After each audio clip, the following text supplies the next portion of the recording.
After exploring the measures of central tendency, let's move on to the measures of asymmetry. The most commonly used tool to measure asymmetry is skewness. This is the formula to calculate it. Almost always, you will use software that performs the calculation for you, so in this lesson, we will not get into the computation, but rather the meaning of skewness. So, skewness indicates whether the observations in a dataset are concentrated on one side. Skewness can be confusing at the beginning, so an example is in place. Remember frequency distribution tables from previous lectures? Here, we have 3 datasets and their respective frequency distributions. We have also calculated the means, medians, and modes.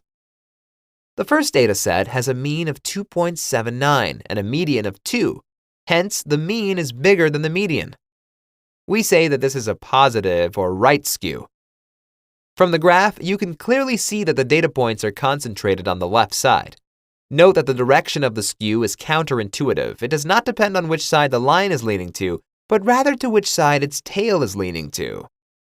So, right skewness means that the outliers are to the right. It is interesting to see the measures of central tendency incorporated in the graph.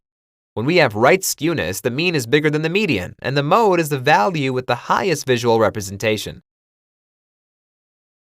In the second graph, we have plotted a dataset that has an equal mean, median, and mode. The frequency of occurrence is completely symmetrical, and we call this a zero or no skew. Most often, you will hear people say that the distribution is symmetrical. For the third dataset, we have a mean of 4.9, a median of 5, and a mode of 6. As the mean is lower than the median, we say that there is a negative or left skew. Once again, the highest point is defined by the mode. Why is it called a left skew again? That's right, because the outliers are to the left. Alright, so why is skewness important? Skewness tells us a lot about where the data is situated. As we mentioned in our previous lesson, the mean, median, and mode should be used together to get a good understanding of the dataset. Measures of asymmetry like skewness are the link between central tendency measures and probability theory, which ultimately allows us to get a more complete understanding of the data we are working with. Thanks for watching.